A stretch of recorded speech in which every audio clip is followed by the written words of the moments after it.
The following program is sponsored by Adams Financial Concepts.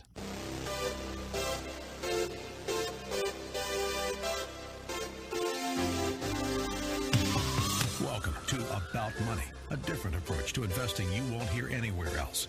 Your host, Mike Adams, is a registered investment advisor and works with investment portfolios exceeding over $100,000 in net worth and has a proven track record of managing long-term investments, surpassing the markets in the long term. The information shared on the following program is for educational purposes only, and any investment advice given may not be suitable for all investors. And now, here's Mike. The Boy Scout marching song. The Boy Scout motto is be prepared. I was an Eagle Scout. I remember those days. Be prepared. It was the Boy Scout marching song. It was the Boy Scout motto. Be prepared. It's not only good for the Boy Scouts, but it's even more important for investments. And that's the theme for today, to be prepared. That's the focus of this program, is that you should be ahead of the curve instead of behind the curve. You should be preparing for what's coming, not for what's been. Be prepared. And what's the point of the whole thing?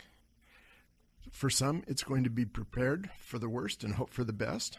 For others, today's program is going to be prepared for a long overdue need for change. And I'm somewhere in between. I'm not expecting terrible things. I'm not expecting great things. Somewhere in between. But I do believe it's a time to be prepared. And the point of all this is Elizabeth Warren. You know, it's possible she loses the nomination.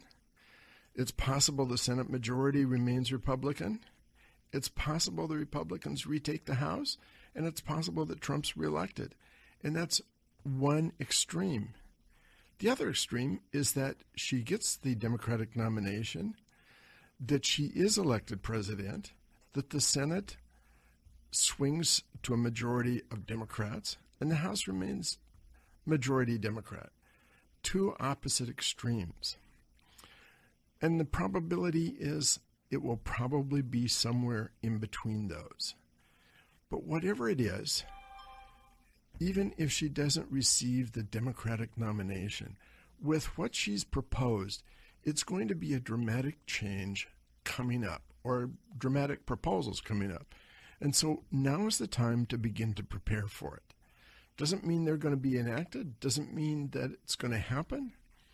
Even if you take something as radical, and we're going to talk about it more in detail, take something as radical as Medicare for all, Medicaid for all. Even with that proposal, if that goes, if she's elected, if the Democrats control the Congress, if she's elected president, even going through that process, you know how it works. There isn't just because she would be president that it will happen, because it has to go through Congress, and it's going to be compromises that are made, and it will not be the exact same thing as she proposes, almost for sure. You can count on that. But regardless of that, the question is, what does she propose? And I'll give you some of my thoughts, and I'll give you some of my thoughts on some of the good things that she proposes and some of the things that aren't so good. And I believe there are some that are good. In what she's proposed, essentially she's talking about remaking American capitalism. Remaking it in such a way that we haven't seen it since in my lifetime. But we're talking about the same kind of makeover as happened in the 1930s when Franklin Delano Roosevelt was elected president. And our goal really is there, to remake American capitalism.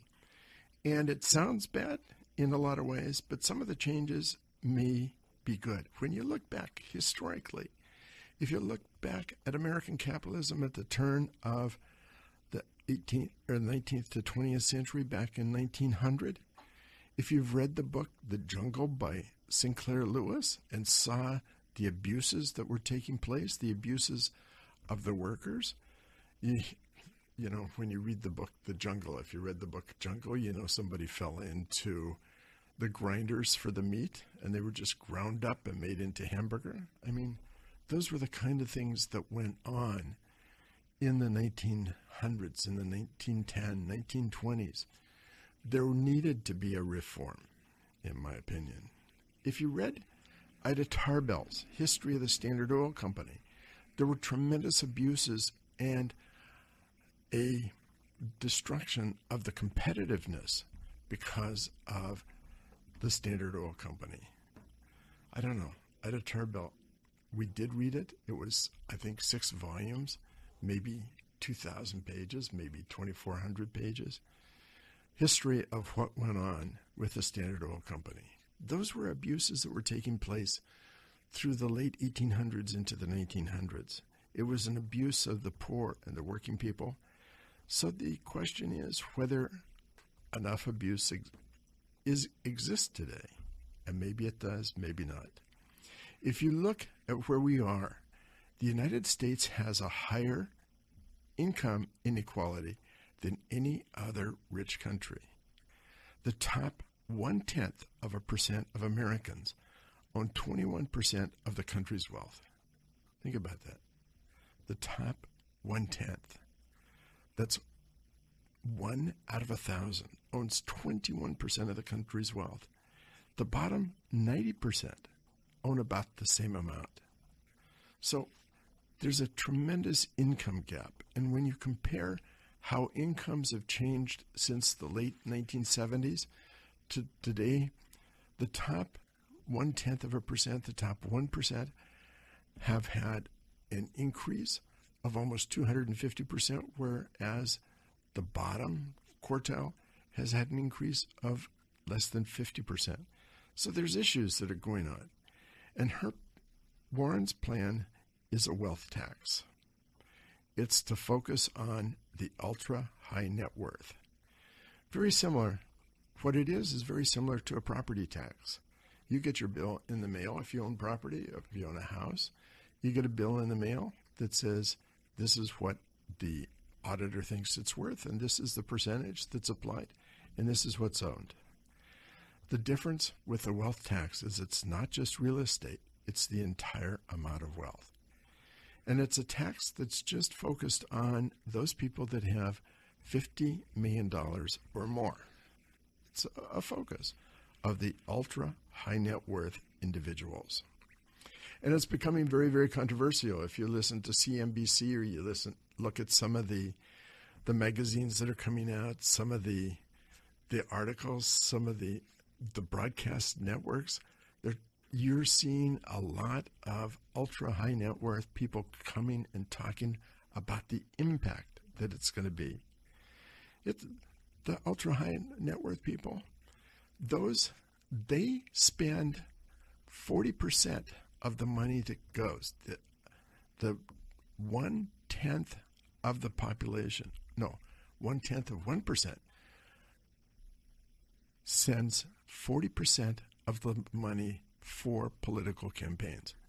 They're very, very wise in using their money in some ways, very powerful in using their money to influence what governments do.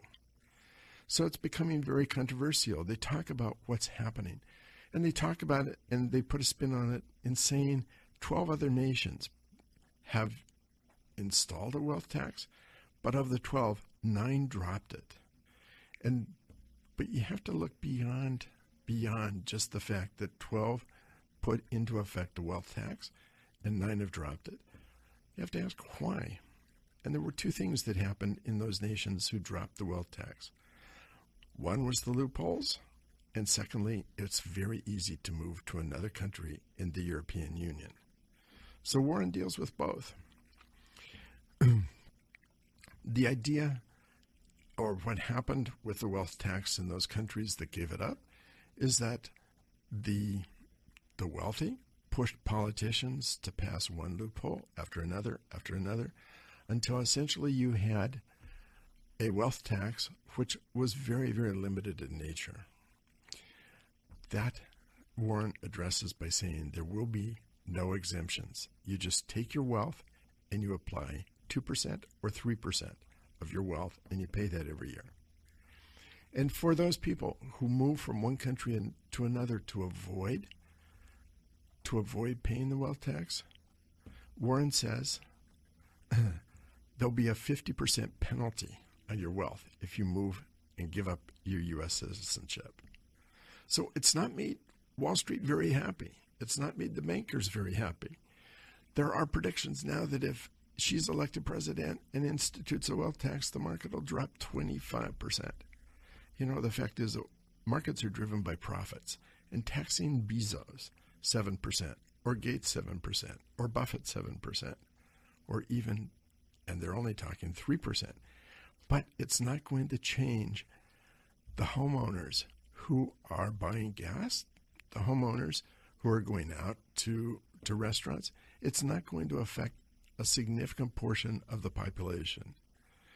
70% of our GDP is consumer products, consumption. And that's not going to change by taxing wealth. It's not going to keep people from going to restaurants. It's not going to keep people from taking vacations. It's not going to keep people from buying furniture or the many other things. It's not going to keep them from reading books. It's not going to keep them from going to movies. The fact is, we're not going to see a 25% drop.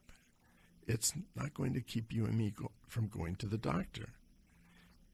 It is, on the other hand, going to have a significant positive effect, I think, on the economy.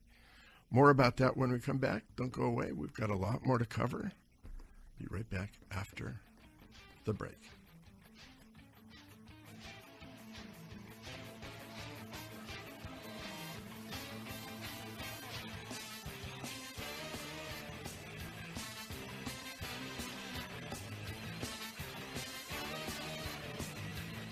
More about money coming up with Mike Adams on AM 1590, The Answer. For more information, click on adamsfinancialconcepts.com. About Money continues. Remember the website, adamsfinancialconcepts.com. Here's Mike. So I've been talking about Elizabeth Warren and her proposals, whether she's elected or not elected, whether she gets the nomination or doesn't get the nomination. It's a very strong possibility that some of her ideas, some of her programs will be discussed and may be implemented. And so the idea is to prepare and be prepared for what happens if they do happen, and to understand the impact on the economy, to understand the impact on investments. There's not enough time to cover all of her proposals, so I only want to talk about three. I talked about the wealth tax. I think it's a positive thing because it is something that will put money and fund the programs she's talking about implementing. Those are positive programs. Those are going to pump money into the economy. And by the time the butcher pays the baker pays the candlestick maker, you have a multiplier effect. It's not going to be just the 2% or 3% that she's proposing in terms of the wealth tax. By the time you come through, it's going to have multiplied and be a positive for the economy. For those who say the stock market's going to drop 25%, I don't think so. I really don't think so. I think it's going to be a positive impact. And I could be completely wrong. But the second point is she is going to go after private equity and big companies. Currently, private equity pays only 23.8% on their earnings. That's 2/3 of what I paid last year. And if you look at the deals that they do, TXU was an energy company. In 2007, they purchased, a group of private equity firms purchased TXU for $45 billion, and they borrowed $40 billion to do that. The bet was that natural gas prices would rise, and if they didn't rise, the bondholders would be the ones that got stuck. In 2014, sure enough, the bondholders lost everything because TXU filed for bankruptcy. And maybe the bondholders didn't lose everything, but they lost most of it. Goldman Sachs used to be a partnership, and they were a major player in this whole deal. Goldman Sachs.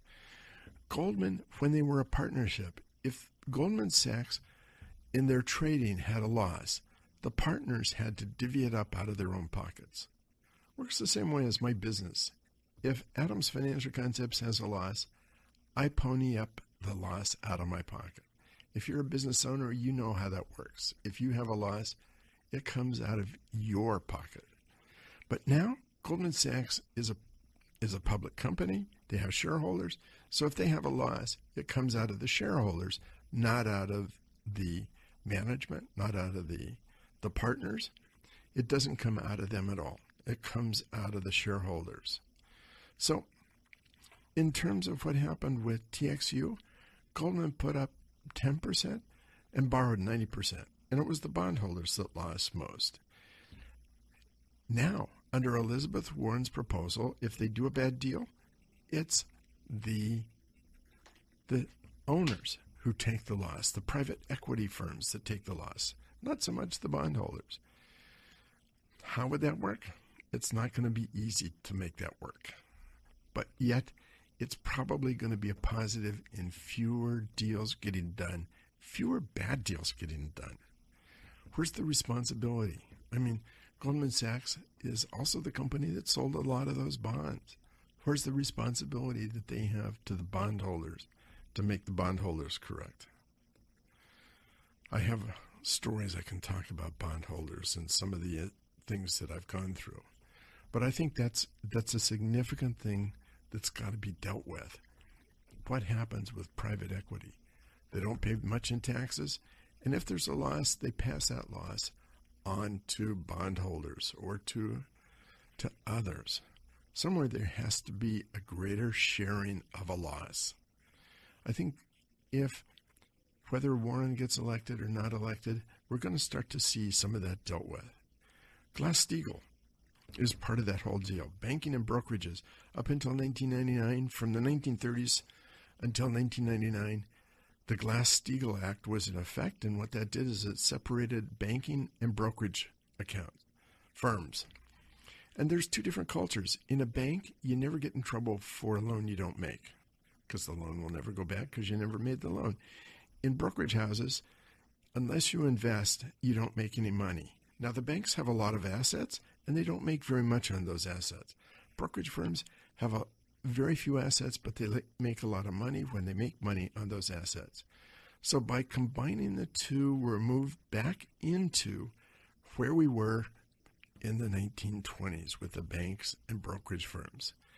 And during the Dodd-Frank, they added the Volcker rule, which would have limited the amount of speculation banks can do. Banks can speculate with a whole lot of customers' assets, and that just isn't right. I'm okay if they keep the Volcker rule, but I'm not so sure that they're going to keep the Volcker rule. And Glass-Steagall made sense in the 1930s and 40s, 1950s, 1980s. I think it still makes sense. I think it's a positive. I think it keeps the banking system sound and safe, and that's a positive for the economy. That's my opinion. The other thing is that Warren wants to break up the large companies, and she wants to break up the banks. You know, if you look at where we are today, we have large companies making record profits, and wages have been relatively stable. That's not usual. And the argument can be made that because the corporations have become so big that they've limited competition, they're wiping out the competition. So they're able to have absolute price control, or a lot of price control, without having to compete on the basis of what they provide. You know, that's the position that Warren's taken. There's some truth to that. There's some that's not so true. The question is, how do you break up the big companies? And in my opinion, there's two big issues with that. One is, by breaking up the companies, you are preserving and protecting old technology. There's a number of companies that acquire smaller companies with newer technology because the old technology is fading away. But if you cause those companies to break up, you're protecting the old technology at the expense of driving new technology. Secondly, she wants to designate some large companies and regulate like utilities. Companies like Facebook and Amazon and Apple. Take Apple, for example. It's not quite as close to home as is Amazon. So Facebook has their iPhone and their iPads, and they have a number of apps that run on those. Facebook or Apple can pick and choose and push their own apps versus those that are independently written. For Warren, for a number of academics, that means they're limiting the competition. They have the ability to limit competition.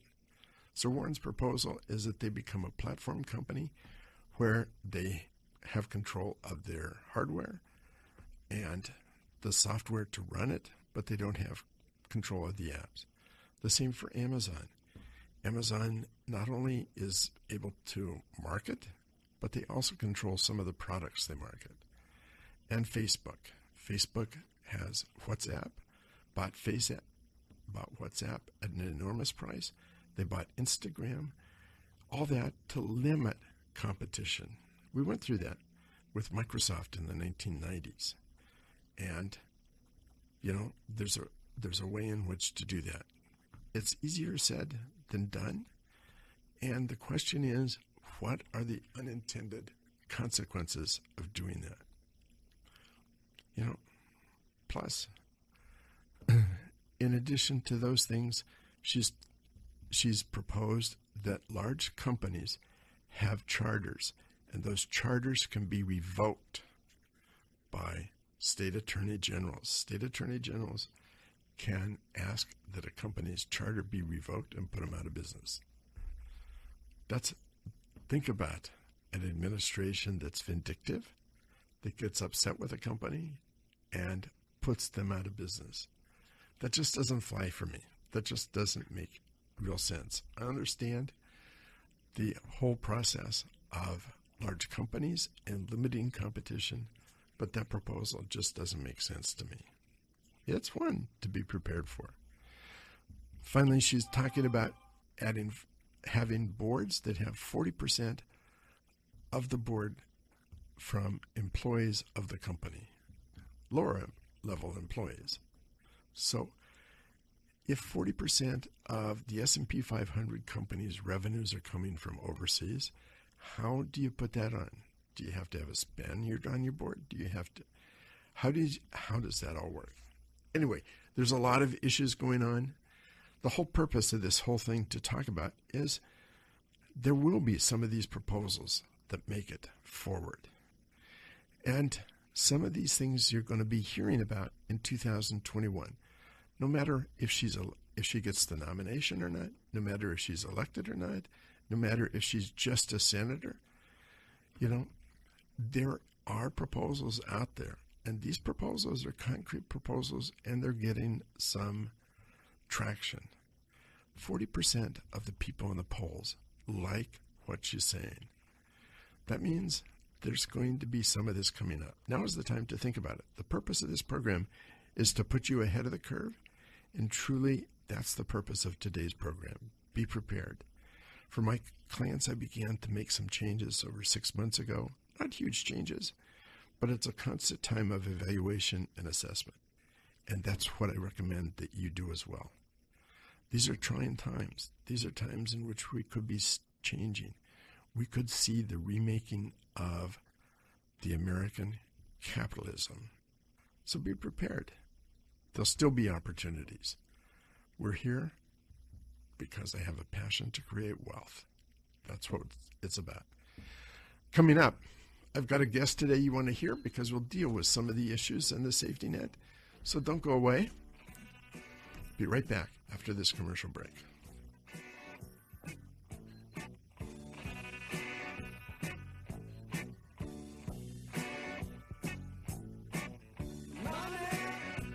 More about money coming up with Mike Adams on AM 1590, The Answer. For more information, click on adamsfinancialconcepts.com.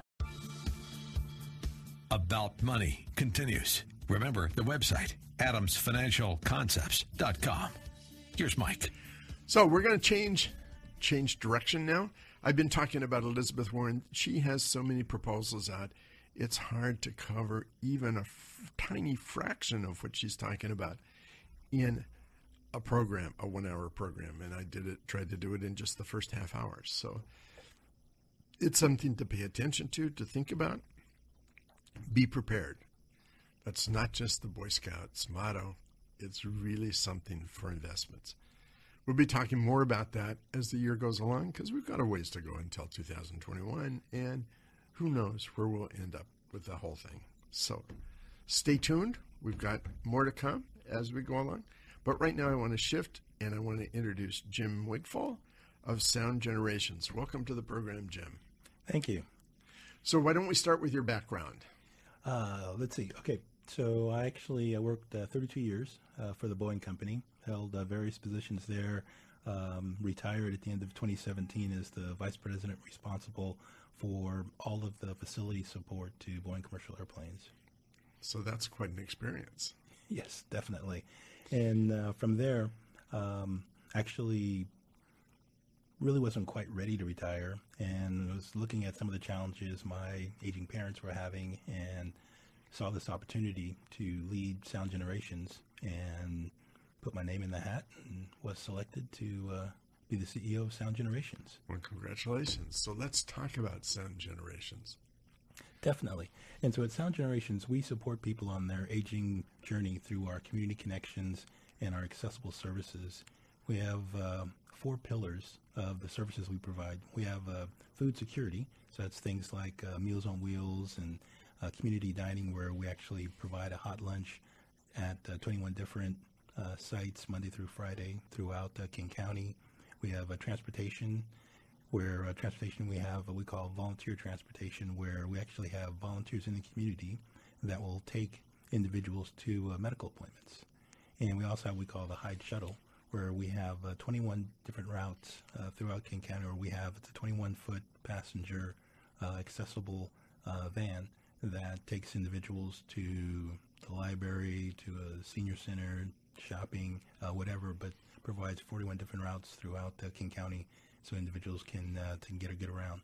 We also have a health and wellness, where we have enhanced fitness, enhanced wellness, where anywhere from chair aerobics to full-on aerobics to matter of balance to eating nutritionally, things of that nature. And we also have assistance services, and so there we do minor home repair, we have caregiver support, we have our pathways and assistance, we have our statewide health insurance benefits advisors providing information on Medicare and Medicaid, and we also provide legal assistance to individuals, so quite a wide variety of services that we provide to the community. So let's start way back at the beginning. You talked about Meals on Wheels, and it's a program. Tell us a little bit about that. Yeah, so Meals on Wheels, it's and actually it's more than just a meal. So Meals on Wheels, we provide meals to individuals, to a lot of people that are homebound that can't get out and get meals. We also enable them to avoid isolation by actually having with the people that deliver the meals to be able to interact with them, see how they're doing, see if they're taking their meds and everything, and being able to interact with them as we deliver meals. But we provide meals from anywhere from kosher meals to halal meals, quite a wide variety of different meals that we provide to be able to meet their nutritional value. And we actually have a dietitian that does nutritional analysis to making sure that they are actually eating nutritionally. So when you talk about meals, how many meals per week are they allowed? Up to 14 a week. So they can order it, and we'll deliver it to them. And we deliver them frozen, so that then they'll be able to heat them up when they're ready. So that raises a question. What happens if they deliver meals to someone and find out the electricity has been shut off? Because we're dealing with a part of the population where income resources are very limited. Yes, exactly. And that's why I began saying it's more than just a meal. And so as we deliver the meals, if we realize that their electricity's out, we'll make the connection to our Pathways and Information team so that they can actually work with individuals to get the service that they need provided to them. So you help in terms if the electricity is turned off, you help resolve that issue. Right. So what about somebody that's having a medical problem? Yeah, and so so if someone's we realize that they're not taking their meds or something like that, or if they've fallen and they can't get up, those types of things. And so then by having the individual come to deliver the meal, they're able to interact, find out what's going on, and once again to get them connected to the right service in the community. So you also talked about the shuttle that will take them to different places. Mm-hmm. I mean, one of the issues, the two big issues, once somebody retires, the two expenses that significantly increase are medical expenses and transportation. And it seems with the cost of transportation, for those who have limited incomes, it's a difficult thing for them to get around. And yet, to be homebound, to be housebound, is a bad situation as well. Exactly. So talk about the transportation and what happens there. Yes, and there we're able to have the individuals contact us so that they can reserve their ride, and we either have, so if they're going to a medical appointment, then we actually have our volunteers that will actually pick them up and take them to the appointment and actually wait for them while they're at the appointment, and then to take them back home. And so being able to provide that service, but then also some of the individuals are a little bit more mobile, and they can get around, and they'll want to go to a community center, they'll want to go to the library, they'll want to do something, and so they'll make a reservation with us, and we'll pick them up and take them there and let them engage with what they're doing, and then take them home. So one of the aspects as you grow old, there's the intergenerational question, because there's a positive, studies have shown there's a positive impact when you deal with younger and older people. How is that being addressed? Yes, agree with you 100%, because we want to encourage multi-generational engagement. It helps everyone on both ends, and we do things like some of our senior centers. We have a Rainbow Bingo, and actually it's individuals that are there participating from all age demographics, enjoying, having a good time.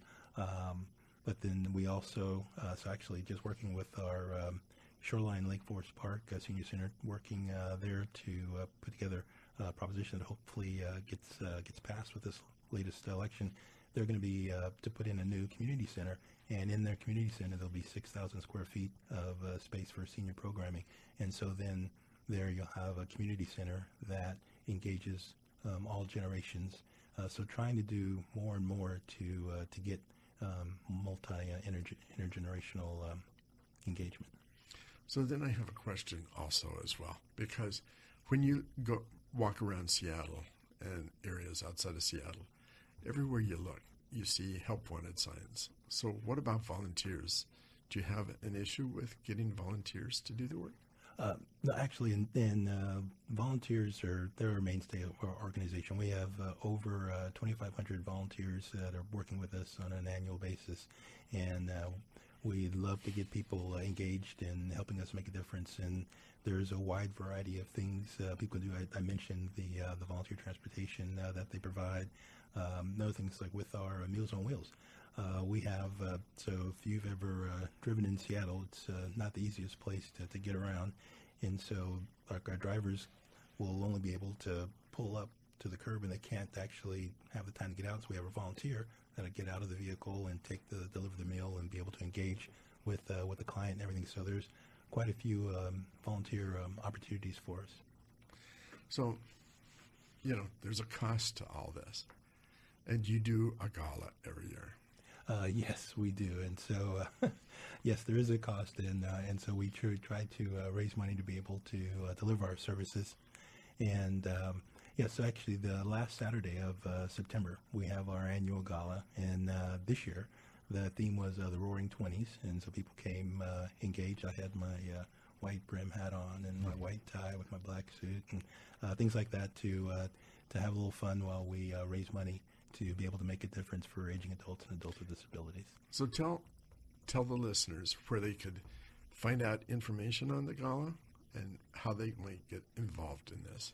Yes, so you can just go out to our website at soundgenerations.org and find out about all the volunteer opportunities that you can get engaged with. We have actually a luncheon in the summer, and then also our gala in the fall. You can come and help and you can volunteer at those events and help us to make a difference in the community. And come to the gala. You have a silent auction and a live auction, right? Yes, exactly.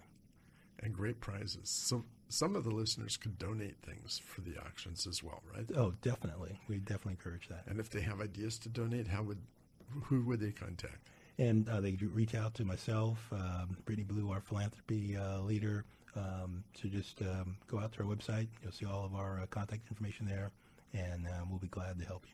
The website again, Tom? Is soundgenerations.org. That's great. Thanks for being on. It's really important. You know, when you consider that about half the people in this country are retiring on Social Security and a limited Social Security, programs like this are crucial and very beneficial to all of us. So if you can get involved, get involved. We'll be coming back right after this commercial break. Don't go away.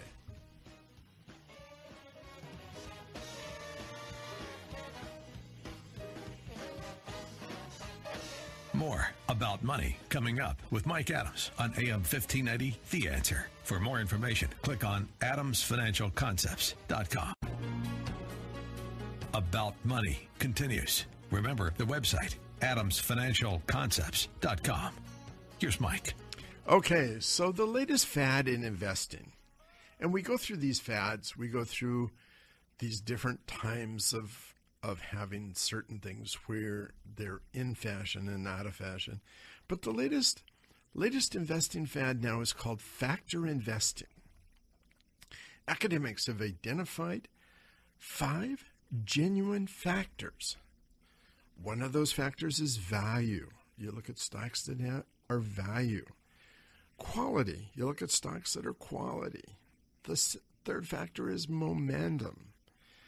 The fourth factor is small cap stocks or a certain size, large cap, medium cap. And finally, you have a factor of minimum volatility. And if you think about how all this operates, if you think of a line with all these different fads or different ways of investing on the line, at one end of the line, say it's the left-hand side of the line. At that side of the line, you have index funds. And that's a type of investing. A lot of people are doing index funds. Index funds now have more assets. There are more assets in index funds than there are in actively managed funds. So at the far end, you have index funds. And then as you move a little further along, you have factor investing. As you move toward the right, you had index funds, and then the next thing you have is factor investing. And then if you move a little further to the right, you have quant methodology. That's computer algorithms. Computer algorithms are making 60% or so of the trades that are made in the market today. Type of investing. They make a lot of trades, but they make them in very small increments. They're looking for pennies, or they're looking for fractions of a penny on arbitrage, some of those computer algorithms. But they do a lot of trades, but they're coming after factor investing. And then if you move to the right side of investing, you have active investing. That's where I am, at the very right-hand side. And I think I said the line the wrong way. It's the left hand, where I should have said were index funds, and then as you move to the right. Should have said that's my other right. Anyway, so at the left-hand side, you have index funds. Then you move into factor investing. Then you have the quant methodology, the computer algorithms, and finally you have active investing. And factor investing focuses on various rules-based methodology into various sectors.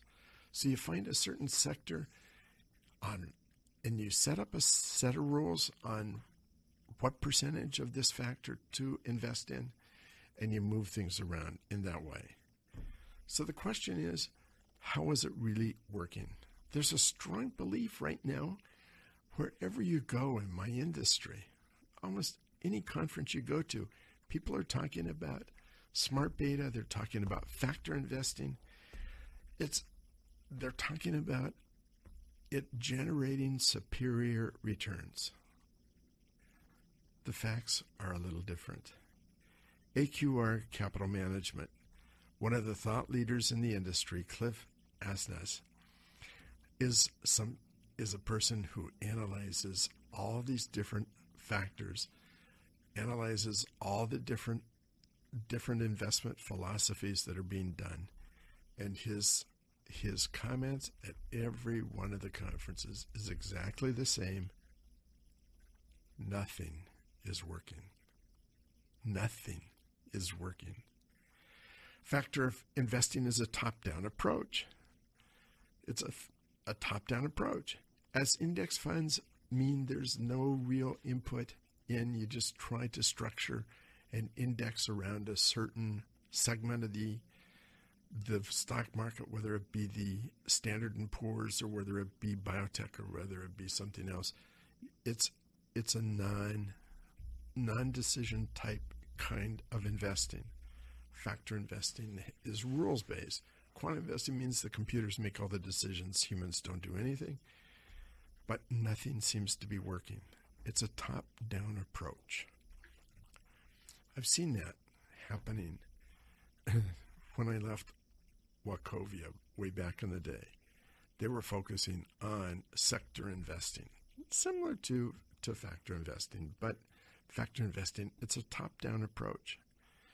I, on the other hand, am bottoms up. So what does that mean? I think when you look at bottom-up approach to investing, you look to get an example, and I use examples sometimes. So I use an example going way back. It's a matter of picking the right company. In an industry, companies have different expectations and different growth patterns. If you look at the early 1950s, for example, the biggest grocery chain was Great Atlantic and Pacific Tea, the A&P grocery chain. They were the largest retailing organization in the world. They were second only to General Motors in annual sales. Second only to General Motors. Their GDP was bigger than most, or their revenues were bigger than most countries' GDP. That's where they stood in the early 1950s. You had another grocery chain, Kroger's. They were half the size of A&P. They were not very distinguished in what they were doing. But early in the 60s, they began to set a foundation for transition to what they're doing. And it became market critical. And if you look at the next 25 years, from the early 60s to the end of the 80s, 25 years, what happened is that Kroger's stock increased 10 times more than the Dow Jones Industrial Average increased. 10 times. Not just a double, but 10 times what the Dow increased. And that was during the time in which the market did very, very well. And if you compare A&P and Kroger's stock outperformed A&P 80 to 1. For every dollar that A&P had increased, Kroger's increased $80. Think about that. Both were grocery store chains, both dealing in the same market. But picking A&P instead of Kroger's would have left you behind the eight ball. Same thing, Adressograph and Pitney Bowes. Both were almost perfectly matched. Revenues and profits, employees, stock charts, they were both almost nearly monopolies in the 1973. Pitney Bowes was doing postage meters. Adressograph was in address duplicating machines. Both faced losing monopolies. But by 2000, 27 years later, Pitney Bowes had 30,000 employees, revenues of $4 billion. Adressograph had 670 employees and revenues of less than $100 million. You know, the results in 27 years, Pitney Bowes stock grew 3,581 times over. Now, if you look at the stock today, nobody buys postage meters because technology has come along. But those 2 points illustrate a bottoms-up approach versus top-down. When we talk about factor investing, when we talk about index funds, when we talk about sector funds, what we're talking about is a top-down approach. I believe in order to really make money in the stock market, it has to be a bottoms-up approach. If you look at Buffett, bottoms up, Lynch, bottoms up, Fisher, bottoms up, Price, bottoms up, Templeton, bottoms up. Those were the great investors of the 70s, 80s, and 90s. I believe that's the way it has to be. Anyway, that wraps up the program for today. Have a great week, and if it's Saturday, I will be talking about Monday. Join me next Saturday.